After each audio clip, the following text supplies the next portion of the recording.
तो स्टूडेंट्स, फिर से मैं प्रिंस पांडे आपका गुरु क्लासेस के ऑनलाइन प्लेटफॉर्म पे बहुत बहुत स्वागत करता हूँ। स्टूडेंट्स, मैं आपके पास फिर से आ गया हूँ आपके चैप्टर फर्स्ट को लेकर के, केमिकल रिएक्शन एंड इक्वेशन, जो कि हमारे फर्स्ट लेक्चर में हमने उसके बारे में कुछ चीज़ें डिस्कस कर ली थी।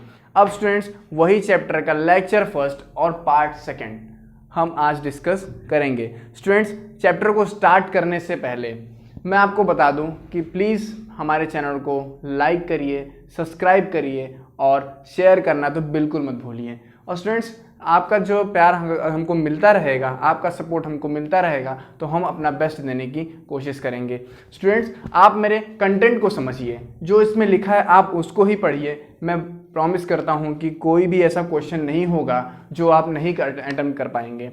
तो स्टूडेंट्स, अब मैं ज़्यादा टाइम वेस्ट ना करते हुए मैं आपके चैप्टर्स को जो है स्टार्ट करता हूँ। स्टूडेंट्स, मैं पिछले लेक्चर में पार्ट फर्स्ट में बताया था कि हाँ, हम रिएक्शन को बैलेंस तो करते हैं, लेकिन रिएक्शन को बैलेंस करने की ज़रूरत क्या पड़ी, क्यों पड़ी, रिएक्शन को हम बैलेंस क्यों करते हैं, ये मैं बताया था। तो अब स्टूडेंट्स, हम इसको देखते हैं कि हमको रिएक्शन को वाकई में बैलेंस करने की ज़रूरत क्यों पड़ी।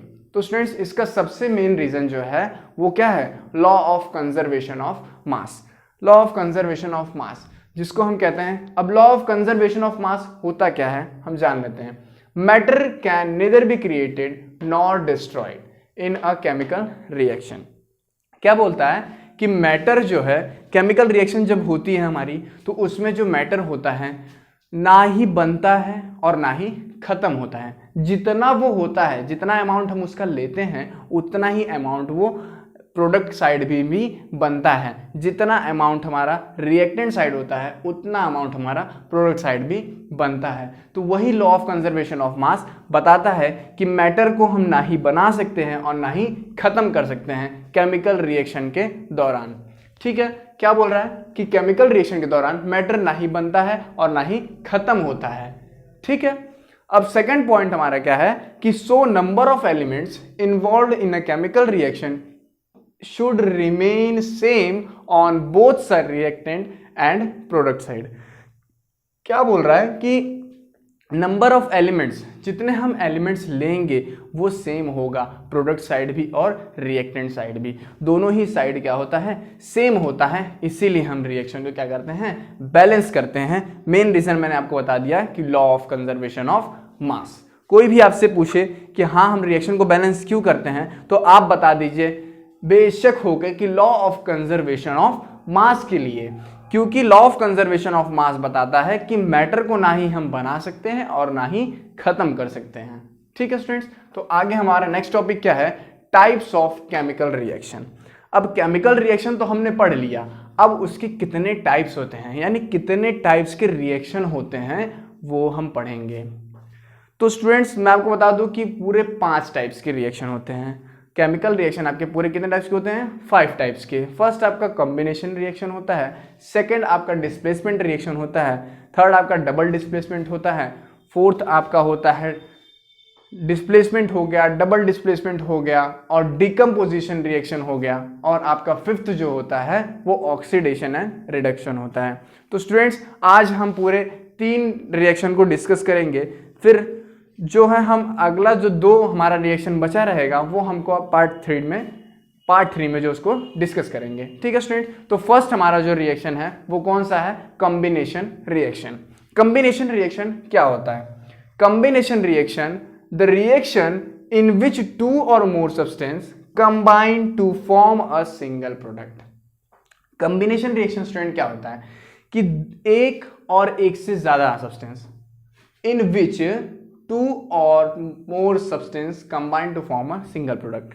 कॉम्बिनेशन रिएक्शन वो रिएक्शन होती है जिसमें 2 और 2 से ज्यादा सब्सटेंस मिल करके एक सब्सटेंस बनाते हैं, 2 और 2 से ज्यादा मिल करके एक सिंगल प्रोडक्ट बनाते हैं, उसको हम क्या कहते हैं, कॉम्बिनेशन रिएक्शन कहते हैं। जैसे कि कोई A हो गया एक प्रोडक्ट, दूसरा सब्सटेंस जो हो गया क्या हो गया, B हो गया, ये A और B मिल करके क्या बनाए, AB बनाए। तो इसी रिएक्शन को हम क्या कहते हैं, कॉम्बिनेशन रिएक्शन कहते हैं। इसका एग्जांपल देख लेते हैं स्टूडेंट्स, बर्निंग ऑफ कोल। इसका सबसे अच्छा एग्जांपल जो है क्या, बर्निंग ऑफ कोल, यानी कोयले का जलना।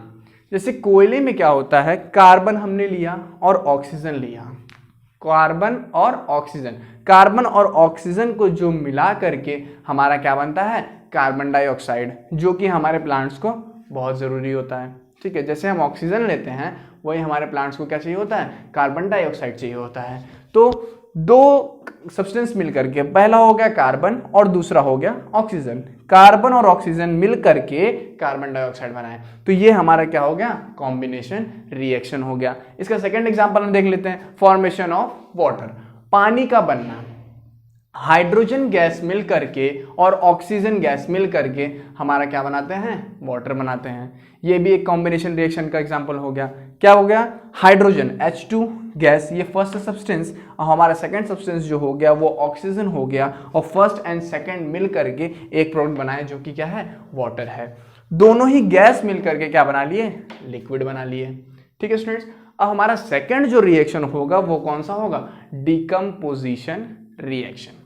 डिकम्पोजिशन रिएक्शन क्या होता है ये हम देखते हैं। क्या होता है, डिकम्पोजिशन रिएक्शन बोलता है कि इन दिस रिएक्शन, इस रिएक्शन में अ कंपाउंड स्प्लिट्स इनटू 2 और more substance is called decomposition reaction. इस रिएक्शन में जो कंपाउंड होता है, जो हमारा कंपाउंड जो बनता है वो क्या होता है, जो हम कंपाउंड लेते हैं, जो एलिमेंट हम लेते हैं वो क्या होता है, स्प्लिट्स, यानी टूट करके 2 या 2 से ज्यादा सब्सटेंस में बन जाता है। ठीक है, क्या, in this reaction a compound splits into 2 और more substance is called decomposition reaction. एक जो कंपाउंड हम लेंगे, कोई एक कंपाउंड, वो डिकम्पोज हो करके यानी टूट करके, स्प्लिट हो करके क्या होता है, 2 या 2 से ज्यादा सब्सटेंस में बन जाता है, तो उसी को हम क्या कहते हैं, डिकम्पोजिशन रिएक्शन। इसका एग्जाम्पल हम देख लेते हैं। क्या बोल रहा है, जैसे कि एक कोई कंपाउंड है, वो टूट करके क्या हुआ, डिकम्पोज हो करके B+C यानी 2 सब्सटेंस उसने बना लिए, ये क्या हो गया, डिकम्पोजिशन रिएक्शन। अब डिकम्पोजिशन रिएक्शन कितने टाइप्स के होते हैं, types of decomposition reaction students, types of decomposition है, टाइप्स ऑफ डिकम्पोजिशन। ठीक है स्टूडेंट्स, टाइप्स ऑफ डिकम्पोजिशन, इसको आप नोट कर लीजिएगा, इसका स्क्रीनशॉट जरूर ले लीजिएगा और नोट्स बनाते हुए चलिएगा, क्योंकि आपको बाद में फिर से ये वीडियो देखने की जरूरत ना पड़े। आप नोट्स अगर बनाए रहेंगे तो इसको आप खुद से भी पढ़ सकते हैं। ठीक है, तो टाइप्स ऑफ डिकम्पोजिशन रिएक्शन कितने टाइप्स के होते हैं, अब डिकम्पोजिशन रिएक्शन के भी 3 टाइप्स होते हैं। पहला होता है थर्मल डिकम्पोजिशन, दूसरा होता है फोटोलिसिस डिकम्पोजिशन, और तीसरा आपका होता है इलेक्ट्रोलिटिक डिकम्पोजिशन। अब तीनों डिकम्पोजिशन को हम बारी बारी क्या करेंगे, समझेंगे। तो पहला हमारा थर्मल डिकम्पोजिशन। थर्मल का मतलब जानते हो स्टूडेंट्स, आप जान लो कि थर्मल वर्ड जो भी कहीं पे भी आए तो थर्मल वर्ड का मतलब आप जान लीजिए कि थर्मल मीन्स होता है हीट। क्या होता है, हीट, हीट होता है। तो थर्मल मीन्स हीट, यानी इस रिएक्शन में भी हीट का यूज होना है। क्या बोलता है thermal decomposition, when decomposition is carried out by heating, वो रिएक्शन जो कि हीटिंग के थ्रू हो उसको हम क्या कहते हैं, थर्मल डिकम्पोजिशन। लेकिन प्रोसेस डिकम्पोजिशन का ही होना चाहिए, एक कंपाउंड होना चाहिए, उसको हम हीट जब करें तो वो 2 या 3 प्रोडक्ट में टूट जाए, उसी को हम क्या कहते हैं, थर्मल डिकम्पोजिशन कहते हैं। स्टूडेंट्स, सेकेंड हमारा क्या है, इलेक्ट्रोलिटिक डिकम्पोजिशन। इलेक्ट्रोलिटिक नाम से पता चल रहा है, इलेक्ट्रो मतलब इलेक्ट्रिसिटी, इलेक्ट्रो मतलब इलेक्ट्रिसिटी, तो इलेक्ट्रिसिटी जो रिएक्शन, जो डिकम्पोजिशन रिएक्शन इलेक्ट्रिसिटी के प्रेजेंट में यानी इलेक्ट्रिक करंट के प्रेजेंट में हो उसको हम क्या कहते हैं, इलेक्ट्रोलिटिक डिकम्पोजिशन कहते हैं। ठीक है स्टूडेंट्स, बात समझ में आ रही है। एग्जाम्पल आप देखते हुए चलिए, थर्मल डिकम्पोजिशन का रिएक्शन क्या हो गया, कैल्शियम कार्बोनेट इसको नाम देते हैं, इसका नाम है कैल्शियम कार्बोनेट, कैल्शियम कार्बोनेट हम इसको कहते हैं, CaCO3।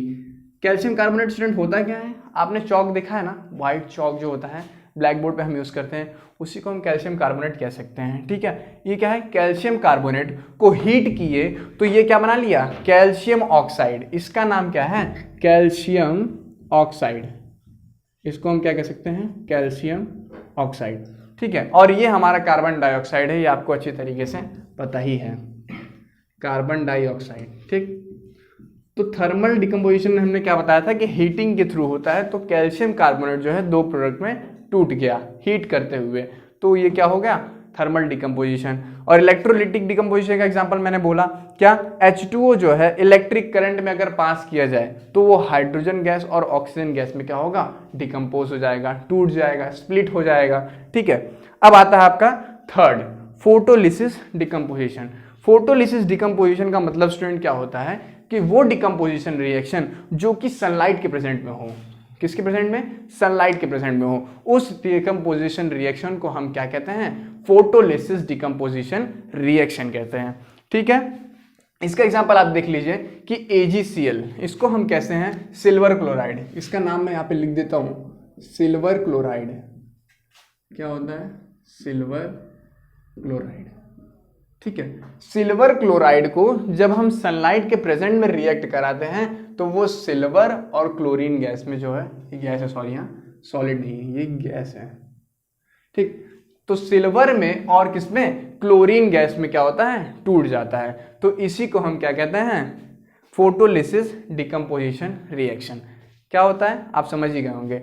अब ये जो फोटोलिसिस डिकम्पोजिशन रिएक्शन जो हमने पढ़ा है, तो ये रिएक्शन क्या होता है, about reaction is used in black and white photography. जो हम ब्लैक एंड व्हाइट फोटो जो खिंचाते हैं उसमें यही रिएक्शन क्या होती है, यूज होती है। तो स्टूडेंट्स इस बात को आप नोट कर लीजिए, बहुत इंपॉर्टेंट बात है, एग्जाम में पूछे जा सकते हैं। ठीक है, तो हमारा थर्ड जो होगा अब डिस्प्लेसमेंट रिएक्शन होगा।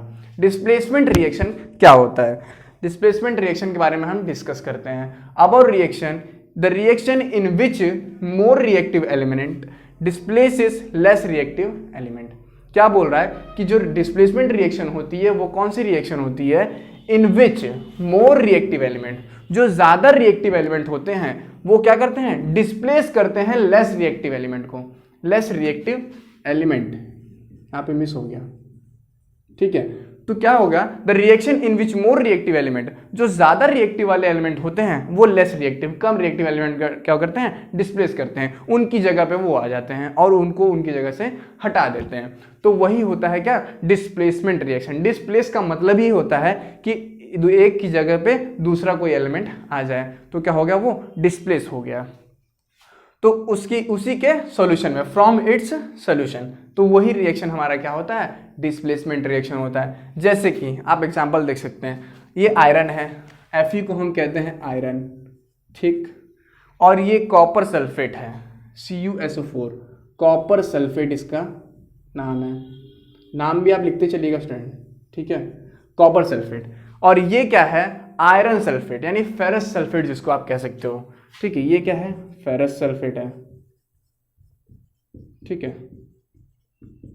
फेरस सल्फेट भी आप कह सकते हो और आयरन सल्फेट भी इसको कह सकते हो। और ये Cu क्या है, कॉपर है आपका। ठीक है, तो ये सारी चीजें आप देख लीजिए। तो फेरस हम लोग ने आयरन लिया और कॉपर सल्फेट के साथ रिएक्ट कराया, तो आयरन की जगह देखिए, कॉपर की जगह आयरन आ गया, यानी यहाँ पे क्या है, जो आयरन है वो कॉपर से ज्यादा रिएक्टिव है। क्या है, आयरन जो है कॉपर से ज्यादा रिएक्टिव एलिमेंट है, यानी कॉपर इसके कंपेयर में लेस रिएक्टिव है। तो आयरन ने जो है कॉपर की जगह ले ली, तो ये आ गया यहाँ पे आयरन। ठीक है, फेरस सल्फेट बना लिया, सल्फेट के साथ आयरन आ गया, क्योंकि आयरन जो है कॉपर से ज्यादा रिएक्टिव है और कॉपर बेचारा क्या हो गया, अकेला बच गया। ठीक है, तो ये हो गया हमारा क्या, डिस्प्लेसमेंट रिएक्शन। तो स्टूडेंट्स आपका टाइप्स ऑफ केमिकल रिएक्शन मैंने 5 बताए थे, मैंने 3 तो डिस्कस कर लिया, बचा आपका 2। अब बचा आपका 2, डबल डिस्प्लेसमेंट रिएक्शन और ऑक्सीडेशन एंड रिडक्शन। ये स्टूडेंट्स हम अपने लेक्चर फर्स्ट के पार्ट 3 में डिस्कस करेंगे। ओके स्टूडेंट्स, तो हमारे चैनल को आप लाइक एंड सब्सक्राइब और ज़्यादा से ज़्यादा शेयर करना ना भूलें। और स्टूडेंट्स शायद आप वीडियो को लाइक करना भूल जाते हैं, तो वीडियो को लाइक करना तो बिल्कुल ना भूलिए। और अगर आपका सपोर्ट मिलेगा तो हम अपना बेस्ट देने की कोशिश ज़रूर करेंगे स्टूडेंट्स। और आपको इस पूरे टॉपिक में जितना मैंने आज बताया है, पार्ट 2 लेक्चर फर्स्ट के पार्ट 2 में, तो उसमें आपको कोई भी कंफ्यूजन होगा, कोई भी कंफ्यूजन, तो आप कमेंट बॉक्स में मुझसे क्वेश्चन डिस्कस कर सकते हैं। ठीक है, तो बाकी स्टूडेंट्स अब जो भी आपको प्रॉब्लम होगी आप उसमें कमेंट में बताइएगा, मैं आपका आंसर दूंगा। Okay, thank you so much, मिलते हैं हमारे नेक्स्ट लेक्चर में।